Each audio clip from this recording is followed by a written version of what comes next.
Hello my dear friends, నమస్తే. Welcome back to our channel ACS spoken English. ఈరోజు మన video 10వ తరగతికి సంబంధించి Telugu important TET and DSC bits అండి. ప్రత్యక్ష దైవాలు వచ్చేసి 1వ లెసన్. అది రచించింది ఎర్రన. ఓకే, ఇక్కడ చూడండి. ఇక్కడ ఉద్దేశం చూసుకున్నట్లయితే లోకంలో కంటికి కనిపించే దేవతలు అమ్మ నాన్నలు. వారి ఎల్లప్పుడూ సేవించడమే ధర్మాలన్నింటిలోనూ ఉత్తమ ధర్మం. ఈ ధర్మాన్ని అనుసరించాలని చెప్పడమే ఈ పాఠం యొక్క ఉద్దేశం. ఎవరు రచించింది? ఎర్రన కదా. ఎర్రన మహాభారతాన్ని అంగీకరించిన కవిత్రయంలో ఎర్రన 3వ కవి. మహాభారతాన్ని అంగీకరించిన కవిత్రయంలో ఎర్రన 3వ కవి. ఈయన క్రీస్తు శకం 14వ శతాబ్దంకి చెందిన కవి. వీరి తల్లిదండ్రులు పోతమ్మ సోరనలు. పాకనాడు సీమ, నెల్లూరు జిల్లా కందుకూరు సమీపంలో గుడ్లూరు గ్రామంలో ఈయన జన్మించారు. అద్దంకిని రాజధానిగా చేసుకుని పరిపాలించిన ప్రోలయ వేమారెడ్డి ఆస్థాన కవిగా ఉన్నారు. రామాయణం, హరివంశం, అరణ్య పర్వవిశేషం, నృసింహ పురాణం వీరి రచనలు. శంభుదాసుడు, ప్రబంధ పరమేశ్వరుడు అనే బిరుదులతో ప్రసిద్ధి పొందారు. వీరి రచనా శైలిలో సూక్తి వైచిత్రి పేరెన్నగా కన్నది. ఈ పాఠం మహాభారతం అరణ్య పర్వంలోని 5వ ఆశ్వాసం నుండి స్వీకరించబడినది. ఓకే, ఇది కవి పరిచయం అండి. ఇక ఈ లెసన్లో మనం చూసుకున్నట్లయితే ఇక్కడ చూడండి ఫ్రెండ్స్, గ్రామర్ పార్ట్ ఒకసారి. మనకి గ్రామర్ పార్ట్ అనేది ఇంపార్టెంట్ కదా. జనకుడు అనగా అర్థం ఏంటంటే తండ్రి. ఓకే, నెక్స్ట్ అమరులు అంటే మరణం లేనివారు దేవతలు. భూషణం అంటే ఆభరణం. వాంఛ అంటే కోరిక. హర్ష్యాలు అంటే భవనాలు. హితము అంటే మేలు. ఓకే, నెక్స్ట్ నానార్థాలు చూడండి. గురువు అంటే తండ్రి, ఉపాధ్యాయుడు, తాత, అన్న, బృహస్పతి. అర్థం అంటే శబ్దార్థము, ధనము, కారణము, న్యాయము. ఫలం అంటే ప్రయోజనం, పండు.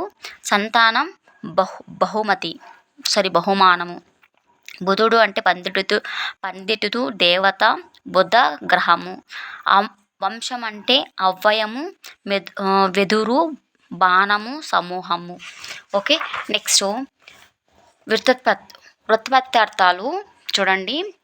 ధర్మం విశ్వము, లోకమును ధరించినది పుణ్యము. బుధుడు అన్నింటినీ తెలిసినవాడు, విద్వాంసుడు. జనని సంతానము కనునది తల్లి. కౌశికుడు అను రాజు మనవడు విశ్వామిత్రుడు. వసుధ అంటే ధనమును ధరించినది భూమి. నెక్స్ట్ ప్రకృతి వికృతులు. కార్యము కర్జము, విజ్ఞానం విజ్ఞానం. పుత్రుడు బొడ్దే, దృఢం దిటవు, యజ్ఞం సన్నం, హృదయం ఏద. నెక్స్ట్ విడదీసే పదాలు చాలా ఈజీ అండి. నిజంబగు, నిజంబు ప్లస్ అగు ఒత్వ సంధి. నిజంబు ఊ వస్తుంది, ఆ వస్తుంది కాబట్టి ఇక్కడ కూడా ఒత్వ సంధి వస్తుంది. చూడండి ఒకసారి.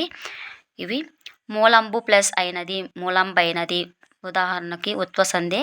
కలదు ప్లస్ ఒక, కలదొక. మేల్పులు ప్లస్ అనగు, నీవు ప్లస్ ఒకండవు. ఇవన్నీ ఒత్వ సంధి. ఇక్కడ చూడండి సవర్ణ దీర్ఘ సంధి. జ్ఞాన అర్థంబు, జ్ఞానార్థంబు. నా ఇట్లా దీర్ఘం వస్తే సవర్ణ దీర్ఘ సంధి. గుర్తుపెట్టుకోండి. విజ్ఞానోన్నతి, నో అని వచ్చిందంటే గుణసంధి అండి. అది నేనైతే గుర్తుగా పెట్టుకున్నాను. అత్యంత, అత్య ప్లస్ అంత, అతి ప్లస్ అంత యనాదేశ సంధి అండి.